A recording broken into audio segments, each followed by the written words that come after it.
resumo para que a gente possa avançar. Eu estou lhe dizendo, nós estamos vivendo o tempo, o cenário todo preparado para a ascensão de um líder mundial que vai governar esta terra. O nome deste líder é, o melhor, nós o conhecemos, a Bíblia o chama de o Anticristo. Mas quando ele assumir o poder, a Igreja Santa, verdadeira, imaculada, pura, terá sido levada ao encontro do verdadeiro Cristo. Não estará aqui para ver tudo isso acontecer. Estamos vendo o princípio das dores, estamos vendo a natureza reclamando, cobrando tudo aquilo que fizeram com ela, estamos vendo a fúria da natureza, estamos vendo os desacordos políticos, as guerras, estamos vendo tudo isso. Mas não vamos ver o anticristo reinar. Nós seremos levados para estar com Cristo e adorá-lo, porque a igreja pertence a Ele. Eu espero que você faça parte da igreja que pertence a Ele, porque Ele breve virá nos buscar. Por falar nisso, é o próximo assunto. Vamos lá então, já que é arrebatamento, o próximo assunto. Está aí o Mateus, a gente já leu esse texto em Lucas. Então vamos ao próximo aí. Pode passar. Vou falar agora do arrebatamento. O arrebatamento da igreja. Pode passar mais uns slides aí, por favor. Eu vou me basear, volta esse aí. Vou me basear nesse texto. Vamos lá.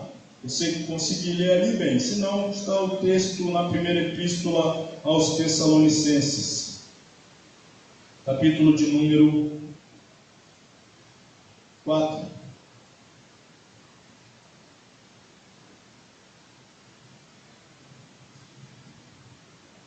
1 Tessalonicenses capítulo 4, a partir do versículo de número 13.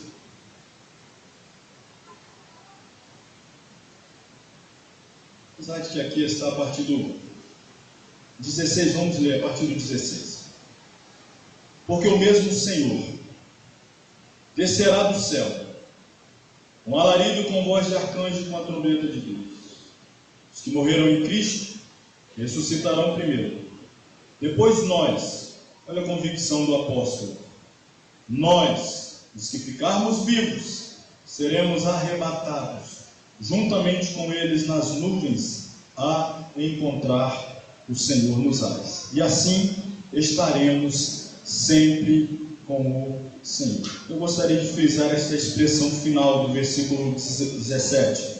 E assim estaremos sempre com o Senhor. Portanto, consolai-vos uns aos outros com estas palavras. Então, o assunto agora é arrebatamento. Pode passar. Arrebatados. Essa palavra arrebatar é a palavra grega arpadios. Pode ir clicando aí. Arpadios, que significa capturar, significa pegar à força, ou ainda reivindicar para si mesmo ansiosamente, velozmente. Isso tem o significado da palavra arrebatar, é arrancar com velocidade, com rapidez, com força. Isso é o que vai acontecer, está prestes a acontecer. Pode ir avançando. Importante lembrarmos a diferença entre as duas fases da volta de Jesus, né? É bom falarmos aqui mais uma vez antes de prosseguir, porque o próprio Senhor Jesus, ele faz essa distinção no seu sermão. E nós lemos hoje, como nossa leitura devocional, ele citando um trecho da sua segunda fase, quando diz: todo olho verá, ou ele virá, o poder e grande glória, e todo olho verá. Esta é a segunda fase, é a fase que ele vem com a igreja. A primeira fase é a que ele vem para a igreja, ele vem até as nuvens, e a igreja é levada ao encontro dele. Como disse na semana passada, assim que a igreja for arrebatada, dar-se-á no céu dois eventos que nós pretendemos ainda falar, que é o tribunal de Cristo e as bodas do Cordeiro. Simultaneamente a esses eventos no céu, na terra estará acontecendo a grande tribulação, que dentro de um período terreno, cronológico, é um período de 7 anos de duração. Ao término da grande tribulação, nós temos então a segunda fase da volta de Jesus, quando ele então vem em glória, para estabelecer o seu reino, para vencer o anticristo, para a batalha do Armagedon. Esses assuntos nós vamos falar. Estou apenas aqui fazendo a distinção.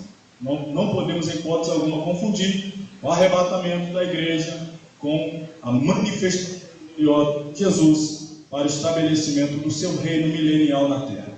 Então, em se tratando de arrebatamento, eu pergunto quem é que tem essa resposta aí, por favor, me diga. Quando será o arrebatamento da igreja?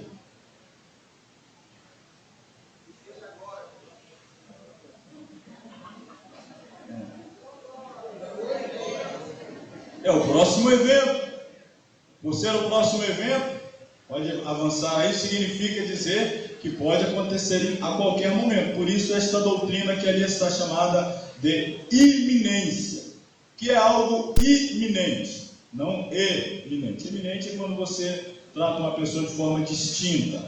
Iminência significa algo que vai acontecer subitamente, a qualquer momento. Então, iminência, pode passar, pode clicar aí. Iminência, o que significa iminência?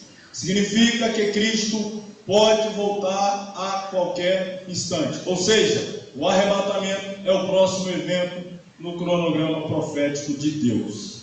Então, quando será, não sabemos, mas temos a convicção de que poderá ser a qualquer momento. Eis a razão pela qual devemos estar preparados. O autor da Epístola aos Hebreus, no capítulo 10, versículo 37, ele disse assim, escreveu da seguinte maneira: porque ainda olha que expressão, poucochinho de tempo, é algo que nós nem usamos esse termo, mas o autor usou, um poucochinho de tempo, e o que há de vir virá, e não tardará. O que é poucochinho de tempo? Poucochinho de tempo é extraído da palavra grega que ele está micron, que a gente conhece, micro, algo que é microscópico, algo pequeno. Então ali já está o significado, pequena porção de qualquer coisa, algo curto, breve, sem demora, ou ainda nadinha, quase nada. Irmãos, há aproximadamente 2000 anos atrás, o escritor disse, falta quase nada, falta só um pouquinho, e o que há de vir virá, e não tardará. Bom, se há 2000 anos faltava quase nada, agora falta nada, né, irmão? Falta a trombeta tocar mesmo. É verdade, só falta a trombeta tocar, os céus se abrirem, e o nosso Salvador vir até as nuvens ao nosso encontro, o Espírito Santo nos levar a Ele. Esta é a realidade, irmão. Você precisa acreditar nisso. Isso não pode, nem deve, em hipótese alguma, se transformar em conto da carochinha, falar como os contemporâneos de Pedro, que diziam, acerca da vinda, nós já ouvimos dizer isso tanto, isso nunca acontece, já ouvimos dizer, não pense assim, pois na verdade, quando estiverem pensando assim, é que se dará a vinda dele. Quando as pessoas estiverem dizendo que ele tarde, que ele não vem, é justamente o momento em que ele virá. Estamos vivendo esse tempo, falta de fé, mornidão, frieza espiritual, a última das 7 igrejas, a igreja do fim, a igreja de Laodiceia, a igreja morna, irmãos, infelizmente, é a igreja que caracteriza a igreja do tempo do fim, é a igreja que perdeu a fé, é a igreja que colocou Jesus para fora e ele está do lado de fora batendo na porta para entrar. A gente gosta de pregar isso para o pecador, é muito bom, né? Dizer que Jesus está do lado de fora batendo na porta. Só que na verdade está sendo escrito para uma igreja.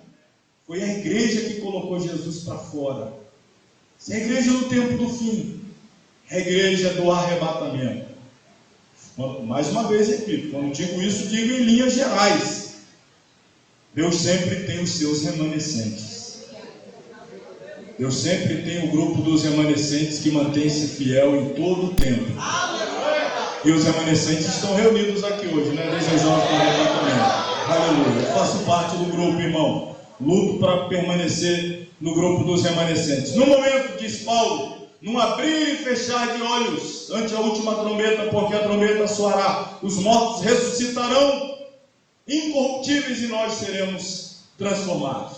Momento, fala da rapidez desse evento. Por isso, aquela história, não dá para se preparar, não dá para pedir perdão depois, ajeitar a vida depois. No momento, a rapidez é essa aqui, ó, abrir e fechar de olhos, significa, a palavra grega aqui é átomos. O que é um átomo? Parece que hoje já diz que isso é possível dividir, né? Mas quando eu estudei dizia que átomo é a unidade indivisível, é a minúscula. E é esse conceito mesmo no grego. Pode passar aí, o conceito grego para átomo é algo que não pode ser cortado em dois, ou divisível, ou dividido, ou seja, algo indivisível.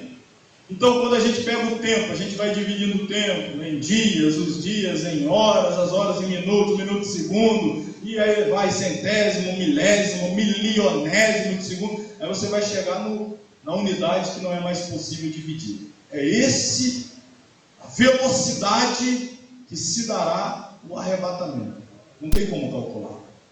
Alguns tentaram, pegando aí, por analogia, o abrir e fechar de olhos, fechar, abrir o olho, não, mas na verdade a expressão significa um período de tempo que não dá para calcular, é muito rápido, não dá para calcular, não dá. Então temos que estar preparados, pois o arrebatamento se dará a qualquer momento.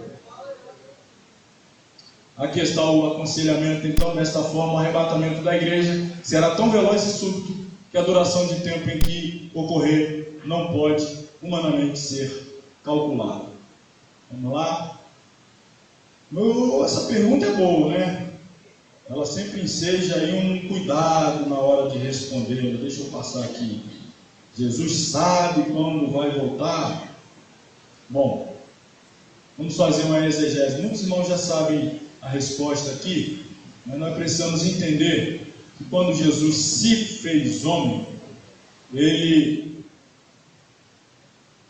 voluntariamente passou por um processo chamado de kenosis, ou como ele está, ekenosando. Isso é um processo chamado, que significa autoesvaziamento. Ele se esvaziou de quê? Ele se esvaziou de atributos exclusivos da divindade. Como, por exemplo, quando eu falo atributos exclusivos, são aqueles que pertencem únicas e tão somente à divindade. Não são atributos que possam ser compartilhados com o homem, é exclusivo da divindade. Onipotência, um atributo exclusivo da divindade. Onisciência, onipresença, são atributos exclusivos da divindade. E Jesus abriu mão, temporariamente, voluntariamente, os atributos exclusivos da divindade, para assumir a forma humana, para se colocar na condição humana e poder morrer em nosso lugar. Então, nessa condição pode passar, até Paulo fala aos Filipenses 2,7, aqui está, eu trouxe no original para apresentar ali o termo ekenosen, que significa esvaziar, assumindo forma de servo, só forma de doulos, escravo. E aí nessa condição, passando mais um slide por favor, justamente nessa condição na terra, em que o homem Deus temporariamente limitado, foi nessa condição que ele disse não saber quando se daria o arrebatamento. Foi nessa condição de limitação que ele mesmo se propôs a assumir. Então ele disse, aquele dia e hora, o filho não sabe, porque ele estava temporariamente esvaziado de atributos exclusivos da divindade. Mas quando ele termina o seu ministério terreno, quando ele conquista a sua vitória cabal na cruz do Calvário, ele usa a seguinte expressão que ele está: é-me dado todo o poder no céu e na terra. Aliás, ainda antes, na oração sacerdotal que ele faz, e está registrado em João 17, em um dado momento da oração, ele pede ao Pai: glorifica-me contigo, ou junto a ti, com aquela glória que nós tínhamos antes da fundação do mundo. Ele está fazendo menção à glória que ele abriu mão, mas depois que ele cumprir a sua missão, ele vai reaver, ele vai reassumir, e ele está chegando próximo. Quando ele cumpre, então ele diz: é-me dado todo o poder. A palavra grega para poder é exoxia, e aqui tem vários significados, pode passar, não vou lê-los aqui por agora, mas estes significados apontam para o fato de que Jesus agora é detentor de todo o poder, todo o conhecimento, todos os atributos da divindade plenos. Isso é importante, irmão, porque ainda que alguns tenham dificuldade em aceitar esta verdade, você esbarraria em um dogma da cristologia. Em dogma você não pode brincar com dogma. O que eu estou dizendo aqui? Você dizer que Jesus não possui atributo de onisciência é você dizer que ele não é Deus. Uma coisa está diretamente relacionada à outra. para ser Deus, necessário se faz possuir todos os atributos da divindade. Jesus abriu mão, mas reassumiu. Então ele os possui. Onisciência faz parte desse atributo que Jesus tem. E se ele é onisciente, sabe todas as coisas, inclusive quando se dará a sua volta. É nessa condição que ele vai dizer, quando manda João escrever o livro do Apocalipse, ele diz: venho sem demora, presto venho, cedo venho, mostrando conhecimento do tempo, mostrando conhecimento do momento. Então, Jesus sabe quando voltará. Pode passar. Qual será a situação na terra? Você consegue imaginar qual será a situação na terra após o arrebatamento? Vai ter gente que vai ter carnaval fora de época em algum lugar. A igreja foi embora. Tem gente que não vê a hora da igreja sair daqui, mas esse tempo vai chegar. Ele só precisa ter mais um pouquinho de paciência, um pouquinho de tempo, e a igreja vai subir. Mas a pergunta é essa: a igreja subiu, eu fiquei, e agora? E aí, volta lá, para o pessoal poder olhar aquilo ali. Imagina aí, ó, isso é uma imagem de um templo, o arrebatamento acontecendo na hora do culto. Imagina, você fechar o seu olho para dar uma lubrificada rápida nele, de repente você abre o olho com um barulhão, com o microfone caiu no chão aqui, cadê o povo? Aí ficou uma meia dúzia de gato pingado aqui. O senhor vai estar aqui, pastor Vanderlei? Não, né? É verdade, concordo, tenho que concordar. Mas isso é verdade, irmão. O que a gente tem hoje de igrejas, vai ter igrejas que de repente que vai subir até a quantidade menor do que os que vão ficar. Isso pode acontecer. Pode acontecer. Haverá igrejas que o pastor vai estar pregando, vai subir um pouco, aí cadê aqueles irmãos? Sei lá por isso, vamos continuar a mensagem aqui, depois a gente descobre. Vamos continuar a mensagem aqui. Terminou aí o frenesi, vamos continuar o culto aqui, depois a gente descobre para onde esses irmãos foram. Aí a questão é complicada. Mas, vamos lá. A situação na Terra será essa: engarrafamento mundial, carros desgovernados, aviões caindo. Pode passar aí, vamos avançar. Uma realidade de desastre, e você percebe que isso tem sido recorrente no mundo, vivendo cada vez desastre. As pessoas, os líderes, os grandes líderes estão se tornando especialistas em administrar o caos. É por isso que um grande líder mundial será um grande administrador de um grande caos, será alguém hábil para administrar um grande caos que se estabelecerá. O anticristo entra nesse cenário. E aí, vale a pena até eu fazer uma pergunta aqui, já colocar a resposta, a gente ainda tem 30 minutos, vai dar. Algumas pessoas às vezes perguntam: o anticristo já está na Terra? Será que o anticristo já está na Terra? Alguns são mais ousados, dá nome, né? O anticristo é fulano, é ciclano, vai para o YouTube, diz que é, depois diz, não, irmão, desculpa, aí não é ele não, agora eu descobri, é o outro. E aquela confusão, o pastor pregando, falando o nome, e é o líder mundial tal, aí depois ele perde a eleição, o outro ganha, não, agora é esse que ganhou aí, agora é esse é. Aí é o Papa tal, o Papa morreu, chegou, não, agora é esse aí, agora é o Chico. E vai essa confusão. Irmãos, nós não podemos, não temos a condição, a Bíblia não nos autoriza, não temos a mínima possibilidade de dizer quem é o anticristo. Mas a minha pergunta não é quem é o anticristo, a minha pergunta é: já estaria ele na Terra? Será que ele já está entre nós na Terra?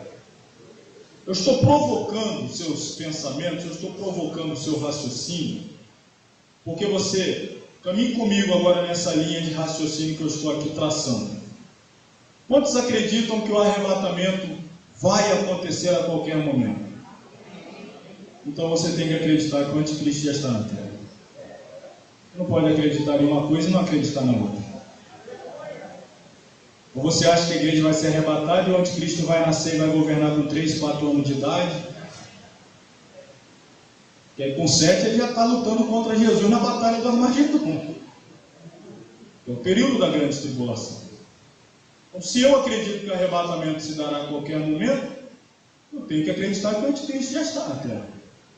Posso acreditar que ele ainda vai nascer. Percebe como uma uma coisa está diretamente relacionada à outra. Repito, não estou aqui dando nome, dizendo quem é, de onde vem e tal, não. Mas se eu acredito que a igreja a qualquer momento vai ser levada, eu devo, por obrigação, acreditar que quem vai assumir o comando da terra também já está por aí. Então essa é a questão. Vamos lá, vamos seguir os passos da igreja que nos interessa. Estejamos, pois, preparados para o arrebatamento. O que acontecerá para a igreja? Hoje nós vamos seguir os passos da igreja, na semana que vem, daqueles que ficarem, vamos saber. Mas da igreja, a igreja foi arrebatada. Qual é o próximo evento que a igreja desfrutará? Tribunal de Cristo. Que aí o próximo slide já vai dizer que tribunal é esse, que espécie de tribunal é esse. Clica mais uma vez, é o tribunal do julgamento do quê? Das obras. Todos sabemos que ninguém será salvo por obras. Alguém vai ser salvo por obras, irmãos? Somos salvos pela graça. Isso é importante. Então não confunda. Eu sei que você já não confunde, só estou aqui ratificando, reforçando. Não confunda salvação com galardão. Nós somos salvos pela graça. Mas nós seremos galardoados, recompensados pelas obras. Uma coisa, outra coisa. Salvação é uma coisa, pela graça.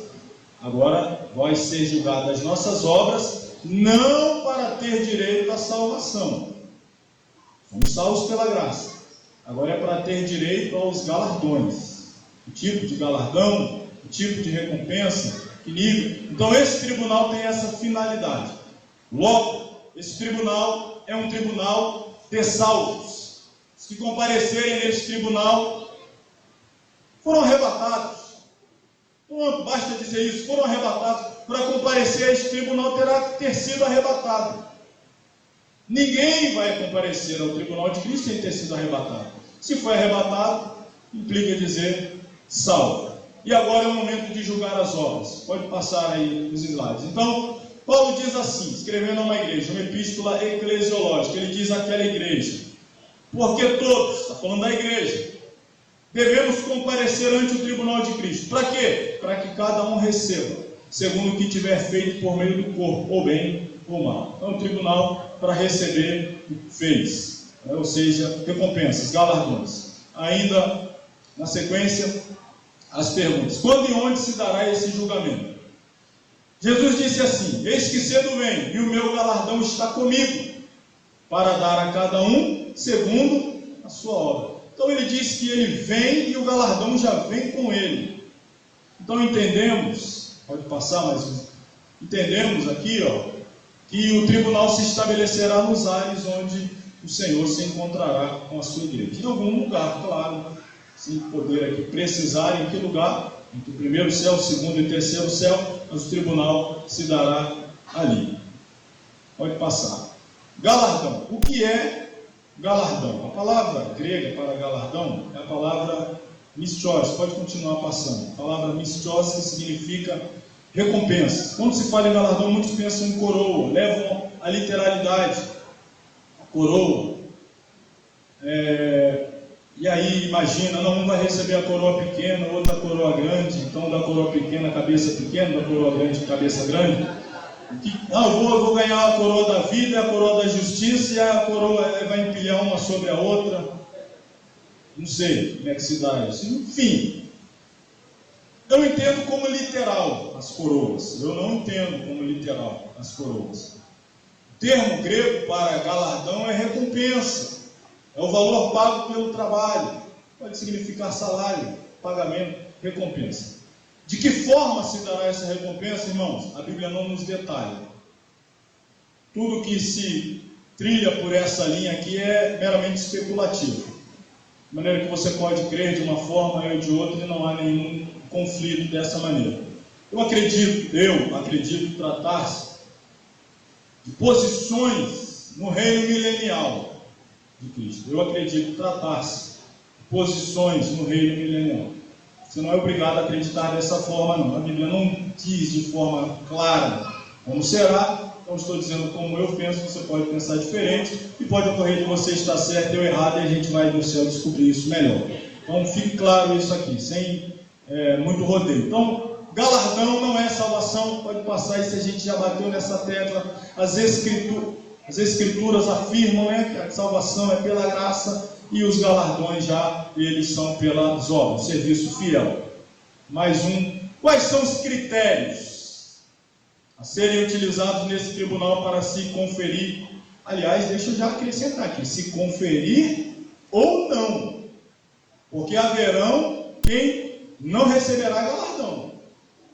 Mas como assim? Sim, vai ter quem vai ser salvo e não vai receber galardão, por não ter feito obras, ou até fez, mas passado no critério que nós vamos ver, elas não foram tidas como dignas de receber galardão. Mas vamos ver isso, vamos ver texto bíblico aqui, tranquilo. Eu poderia já antecipar e citar um exemplo. Quem acredita que o ladrão da cruz lá foi salvo? E quantas obras ele fez? Foi salvo. Não tem obras. Foi salvo. Está melhor que nós. Foi salvo. Esperamos ser salvos também e ter direito a galardões. Mas enfim, ele foi salvo. Critérios. A base do julgamento serão as obras, não os títulos. Ninguém vai ser galardoado porque era pastor, ser galardoado porque era reverendo, apóstolo, diácono, presbítero, semideus. Não vai ter esse tipo de recompensa por título, por credencial. Pelas obras. E se tratando de obras, pode continuar avançando, se tratando de obras, olha o que Paulo agora vai dizer. Porque ninguém pode pôr outro fundamento. A analogia aqui é a seguinte, acho que esse logo vai falhar aqui. A analogia é a seguinte, Paulo vai comparar as obras que nós realizamos para o Senhor Jesus com a construção de um edifício. Então as obras aqui dentro da analogia paulina é a construção de um edifício. E aí Paulo já fala logo do fundamento. O fundamento é Cristo. Ele diz ali, ninguém pode pôr outro fundamento além do qual já está posto, o qual é Cristo. Significa que quem for construir o edifício está em Cristo, é salvo. Então alguém que pode fazer muitas obras, mas essa pessoa não está em Cristo, ela é uma pessoa caridosa, ela é de alguma religião que faz filantropia, faz muitas obras, mas ele está fazendo obras sob outro fundamento que não é Cristo. Nós estamos falando de obras feitas em Cristo, por pessoas que nasceram de novo, foram salvas e agora estão construindo esse edifício sobre o fundamento que é Cristo. E aí Paulo vai seguir, dizendo, estamos aqui, 1 Coríntios 3, 11, pode passar agora o 12, está aí. Se alguém sobre esse fundamento, é Cristo, formar um edifício de, aí ele vai dar 6 materiais, são 2 tríades, 3 materiais de valor e 3 materiais sem valor.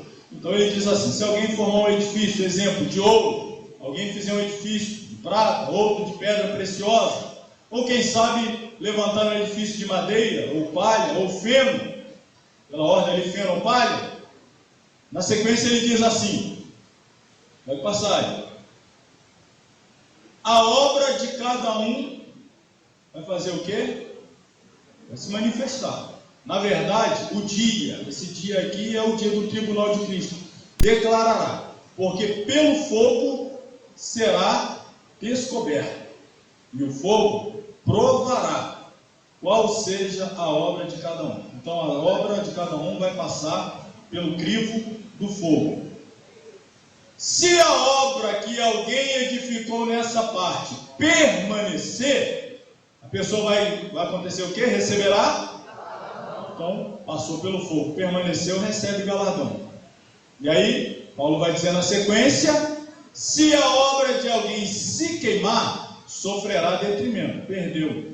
Mas o tal será salvo. Olha aí, o tal será salvo. Todavia, como pelo fogo, significa como por um triz, por pouco. Foi raspando, mas foi salvo. Foi arrebatado, foi salvo. Mas as obras se perderam. Não passou no crivo de Jesus, mas não perdeu a salvação.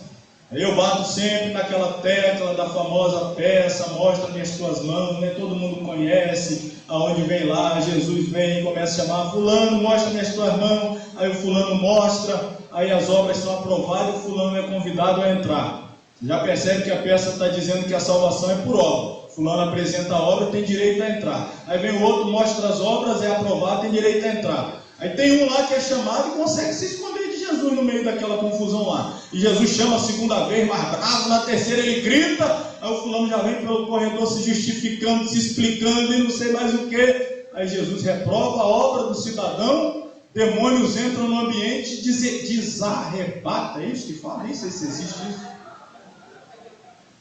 Desarrebata o camarada. Irmão, eu vou dizer para você aqui, vou usar até um expediente aqui da comédia para que isso sirva assim como um método pedagógico que você nunca vai esquecer. Isso significa que o Espírito Santo fez algo errado. Jesus vai dizer, como é que você traz um camarada que não era para ter trazido? E quem é que vai corrigir o erro do Espírito Santo? São os demônios que vão tirar de lá a pessoa que não deveria ter sido. Irmão, foge disso aí que é laço. Cuidado com essas peças de YouTube que não tem nada a ver com Bíblia, hein? Misturou o tribunal de Cristo com um grande trono branco, e lá vai, quem foi salvo foi pela obra, quem não, na obra não foi salvo foi... cuidado, hein, irmão, cuidado. Então neste tribunal não serão julgadas apenas as obras, mas também a motivação com que os crentes as realizaram. E tem gente que faz muito, mas qual é a motivação? Tem o caso que faz e já recebe inclusive aqui a recompensa, e chega lá e quer receber de novo. De novo? Você não foi recompensado lá? Tem uns que quer aqui e quer lá, né? Pode passar. Cadê? Como é possível descobrir se a motivação do coração do homem? A resposta encontra-se no próprio texto. Está escrito lá: o fogo a revelará, pelo fogo será descoberto. O fogo em questão qual é? Os próprios olhos de Jesus, que são como chama de fogo. Vai descortinar, vai trazer à tona, vai revelar qual é a obra de cada um. Vamos avançar um pouquinho mais? Eu vou usar agora aqui o argumento interpretativo do saudoso pastor Eurico Bernstein, que ele faz no seu livro Teologia Sistemática. Ele faz uma interpretação do que seriam esses materiais, né? Pode passar aqui, está eles, né? O ouro, prata, pedra preciosa, e a outra tríade de madeira, feno e palha. Então Eurico Bernstein ele fez uma análise do que seria, ou do que representaria cada um desses materiais, e como se daria então esse julgamento. Então vamos lá, passando aí, primeiro material, é o ouro, pode passar. Primeiro material é o ouro. Qual é o significado do ouro? Na Bíblia, ouro significa as coisas de procedência divina. Sempre que se fala em ouro na Bíblia, ou pelo menos na maioria das vezes, usando o ouro de forma alegórica, aponta para as coisas de procedência divina. Portanto, as obras de ouro são as obras feitas em Deus, para a glória de Deus, com o poder de Deus, visando a glória de Deus. Isso é obra de ouro. Passa pelo fogo, permanece, recebe galardão. Aí temos o próximo material, a prata. A prata na Bíblia é símbolo de redenção. Redenção aponta para a obra do Calvário, para o sacrifício vicário de Cristo. Então as obras feitas em prata, ou de material análogo à prata, são obras de redenção, de resgate, conversão de vidas, aonde Cristo é glorificado, aonde o sacrifício de Cristo tem total ênfase. São esse tipo de obra, segundo a interpretação de Eurico Bernstein. E pedras preciosas na Bíblia simbolizam dons espirituais, as coisas de caráter espiritual, de maneira que as obras de pedra preciosa são as obras efetuadas pelo poder do Espírito Santo, através dos dons do Espírito Santo, conduzido pelo Espírito Santo, na direção do Espírito Santo. Estas obras terão galardão de ouro, de prata e de pedra preciosa. E a próxima tríade? Aí começa pela madeira. Madeira na Bíblia é símbolo das coisas humanas. Sempre que se fala em madeira, fala da coisa humana. Por quê? Porque tem essa necessidade de crescer por si mesmo. Portanto, significam obras feitas na força do homem, no braço do homem, para a glória do homem, para a honra do homem. passa no fogo, lá se queima, por lá mesmo fica. Próximo, feno. Feno é símbolo, aqui está, tudo aquilo que carece de renovação. Quem somente trabalha por costume, mas sem renovar-se em Deus, alcançará resultado negativo no tribunal de Cristo. Então, como eu disse, tem gente que faz obra, mas já faz porque está no piloto automático. Aquilo ali ele faz às vezes por obrigação, por costume, mas não por renovação espiritual, com a mesma disposição espiritual que outrora. Então são obras de feno. Receberá resultado negativo. Por último, a palha é tudo aquilo que aponta para a instabilidade, é muito fraca, portanto são obras que não têm sustentação, não têm base, não têm fundamento bíblico, espiritual. São obras que também receberão resultado negativo neste tribunal. Porém, a boa notícia é que as pessoas que chegarem com essas obras lá, já chegaram lá, serão salvas, todavia, pelo fogo, por um triz. Quando Paulo diz pelo fogo, por um triz, significa que quem está trilhando esse caminho de madeira, palha e feno, está correndo risco. Está correndo risco. Alguns ainda vão ter a condição da graça, da misericórdia de ser levados e não ter galardão, mas tem uns que estão tão envolvidos em trabalhar para a sua própria glória, que aí já vão aparecer em outro tribunal, que é o grande trono branco, que a gente vai ver mais para frente, que vão aqueles que vão querer dizer em teu nome eu fiz isso, aquilo outro, e vai ouvir de Jesus, apartai-vos de mim para o fogo eterno, que eu nunca vos conheci. Esse já é outro tribunal, não podemos confundir. Esse aqui é para quem foi arrebatado, foi salvo. Não vai receber galardão, mas não vai perder a salvação, porque a salvação é pela graça, os galardões pelas obras. Vamos avançar, vamos para o próximo evento aí. A conclusão a que chegamos aqui é: trabalhemos para o Senhor com integridade, pureza de coração, para que possamos dele ouvir, próximo aí, servo bom e fiel, que ele possa avaliar as nossas obras. E só isso aqui já é recompensa, né? Jesus olhando para mim, para você, e dizer servo bom e fiel, isso aí já é um baita galardão, né? É, pastor Silas? Jesus é um servo bom e fiel. Então vamos lá, passando pelo tribunal de Cristo. Próximo evento para nós encerrarmos aqui essa noite. Próximo evento são as bodas do Cordeiro. Então a igreja, o tribunal é um momento onde a gente pode dizer também que ela se prepara, aonde ela se apronta, aonde ela é adornada, é o último adorno, onde ela recebe as vestes de justiça, as vestes brancas, para agora então comparecer às bodas do Cordeiro. A bodas significa, pode passar, e bodas significa, em grego, gamos, significa festa, núpcias. Então, isso vai acontecer depois do casamento da noiva com o noivo, vem o grande banquete, a grande festa. Volta nesse slide anterior ali, a grande festa de casamento, o banquete, a festa das núpcias. Então agora nós entramos nessa dimensão, onde somos introduzidos literalmente ao terceiro céu, ao céu dos céus, a morada de Deus, onde nós vamos participar desse grande banquete, onde nós vamos contemplar o céu pelo lado de dentro, vamos ter acesso às mansões celestiais. E aí começa com essa grande festa, a ceia das bodas do Cordeiro. Lá a Bíblia fala sobre isso, sobre ser servido pelo Senhor, se assentar com Abraão, Isaac e Jacó, esta grande ceia, os salvos em Cristo, né? Os que morreram em Cristo, os santos do Antigo Testamento, que também morreram com a sua fé, apontando para o cumprimento da promessa da vinda do Salvador, e nós que viemos depois olhando de forma retroativa para a cruz, o Salvador que veio e nos resgatou, estaremos nessa mesa, estaremos nesse banquete. E aí o que acontece? Pode passar aí, não dá sequer para imaginar, né, o tamanho desta grande mesa, não dá. Mas algo interessante que Jesus falou no ato da última ceia, quando ele instituiu a celebração da ceia, é que nós celebramos todos os meses. Ele disse algo ali que nós precisamos reproduzir aqui agora. Está dito por ele, Lucas 22, 15 e 16. Clica mais uma vez aí que vai aumentar. Então ele diz: desejei muito comer convosco esta Páscoa, antes que padeça, porque vos digo que não a comerei mais, até que ela se cumpra no reino de Deus. Ele está dizendo: essa é a última vez que eu participo com vocês aqui. A próxima vez que eu participar de uma ceia com vocês, vai acontecer no reino de Deus. Agora, irmãos, pense comigo. Jesus ia participar da ceia e logo depois ele iria à cruz. Mas ele disse: eu estava ansioso por participar desta.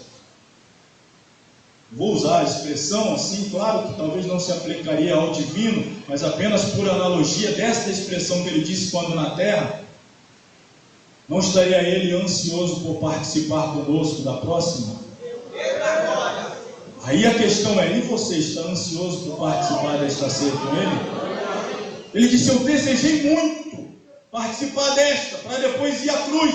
Imagina a próxima, quando ele vai receber aqueles que ele comprou com o seu sacrifício. Quando ele contemplar o resultado da sua obra, da sua morte, do seu sofrimento. A próxima, irmão, eu diria que ele está com muito mais desejo ainda, muito mais vontade. Agora que o mesmo sentimento possa estar em nossos corações, que a mesma vontade de participar desta ceia com ele lá possa estar em cada um dos nossos corações. Então esta palavra, dita por Jesus, ela é digna de uma reflexão profunda, irmão, profunda. Finalizando, certamente, pode passar mais um, naquela grande ceia, olhando nos olhos de Jesus, tenta imaginar você contemplando e podendo dizer a ele, próximo slide: obrigado, por teu sacrifício é que estou aqui. Vai começar a tocar aí os músicos aí, o conjunto que pode vir adorar. Cadê os irmãos que vai nos ajudar a chegar mais perto do céu aí? Está chegando esse dia, irmão. Não quero tratar de forma emotiva, não, de hipótese alguma, mas pela Bíblia podemos afirmar categoricamente: este dia se aproxima de forma acelerada. A igreja precisa vigiar, a igreja precisa manter as suas vestes limpas, a igreja precisa estar atenta ao que acontece à sua volta e andar sem se contaminar, porque o noivo vem, o galardão está com ele para nos entregar, e a ceia já está preparada para nos servir. Aleluia. Deus abençoe a todos, em nome de Jesus.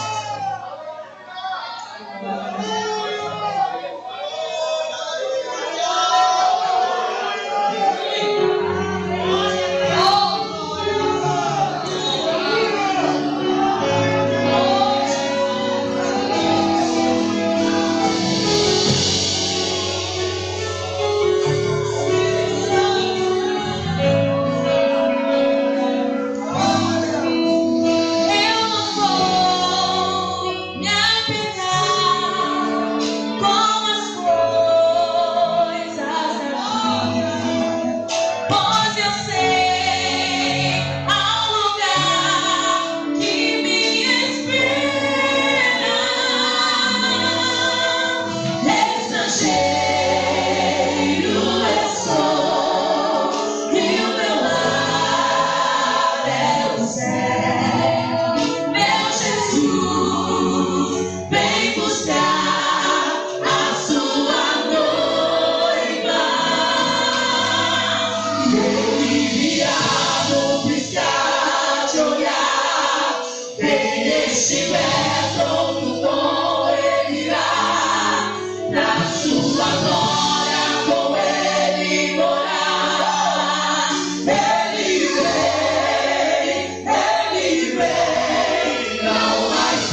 de receber todo louvor. Vamos cantar então vem, então vem.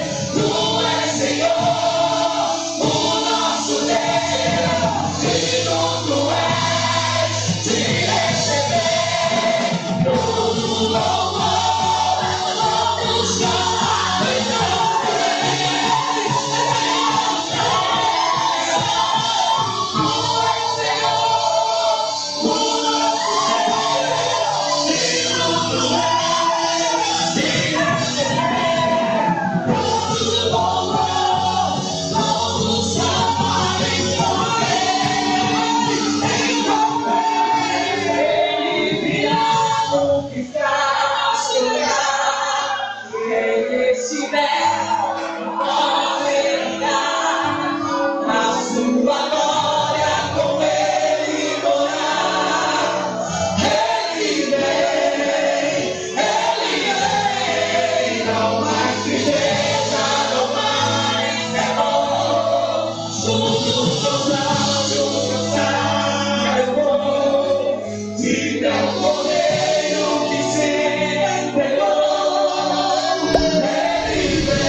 e quando as trombetas tocarem, o Espírito Santo te conduzirá aos ares e você embarcará com Cristo.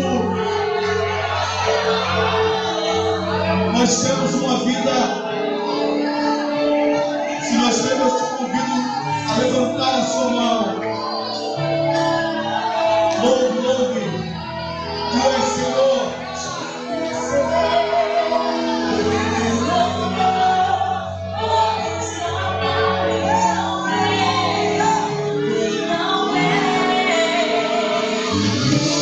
Senhor, o nosso Deus, digno tu és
anjos nos